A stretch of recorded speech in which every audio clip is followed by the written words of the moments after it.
Sebelum mulai jangan lupa dukung dan subscribe channel kami. Apa yang harus dilakukan oleh seorang suami ketika istrinya marah? Rasulullah SAW mencontohkan kepada kita satu akhlak yang mulia ketika kemudian istri sedang marah. Misalnya ketika ibunda kita Aisyah radhiyallahu anha cemburu pada suatu hari, beliau radhiyallahu anha mendatangi Nabi SAW yang pada saat itu sedang bersama tamu-tamu, dan kemudian ada salah satu istri baginda SAW yang mengirimkan makanan untuk dihidangkan kepada tamu-tamu ini. Ibunda kita Aisyah cemburu, merasa ini adalah rumah beliau. Kenapa kemudian yang menghidangkan makanan adalah orang lain? Maka pinggan itu diambil, kemudian dibanting di depan tamu itu sampai pecah berantakan, makanan pun berserakan. Adalah Rasulullah SAW menahan diri untuk tidak memberikan komentar apapun, bahkan kepada perilaku istrinya yang sedang marah. Karena marahnya istri adalah marah karena cinta. Marahnya karena cemburu, cemburunya karena cinta. Maka Nabi SAW hanya melakukan hal yang sangat indah. Beliau mengatakan kepada para tamu, minta maaf, afu gharat ummukum. Mohon maaf, ibu kalian sedang marah. Lalu beliau punguti sisa-sisa piring, pinggan itu, kemudian makanan yang masih bersih beliau letakkan kembali di atas, pecahan pinggan beliau letakkan kembali di meja, dan kemudian dipersilahkan. Kulu, silahkan makan. Suatu yang sangat indah. Demikian pula Sayyidina Umar bin Khattab dalam cerita yang sudah pernah kita ungkap, bagaimana beliau hanya terdiam ketika istrinya sedang marah. Jadi di sini ada satu hal yang sangat penting untuk diperhatikan para suami. Ketika istri marah, sesungguhnya segala yang dia ucapkan bukanlah satu fakta, bukanlah satu kenyataan.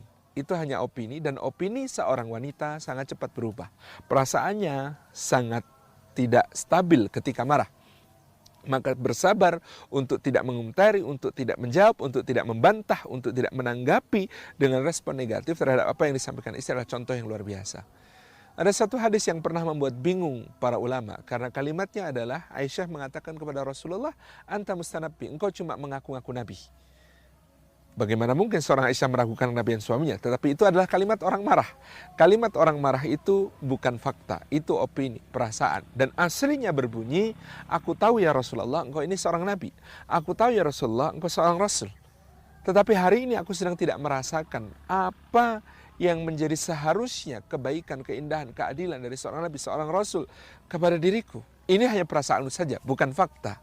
Tetapi inilah yang kurasakan. Aku ungkapkan melalui perkataan lisan.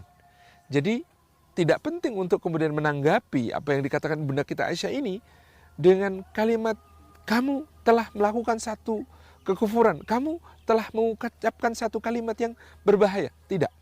Rasulullah SAW terdiam, Rasulullah tidak menanggapi, Rasulullah menyimak semua ungkapan kemarahan itu dengan sangat sabar sampai kemudian nanti, Masya Allah ya, para istri ini ketika sudah marah, ketika sudah diungkapkan, ketika sudah semuanya disampaikan, mereka ini seperti katakan Sayyidina Umar, kelelahan mengurus berbagai urusan rumah. Mereka dalam tekanan-tekanan batin yang berat kadang-kadang, maka memberi ruang bagi mereka untuk mengungkapkan emosionya.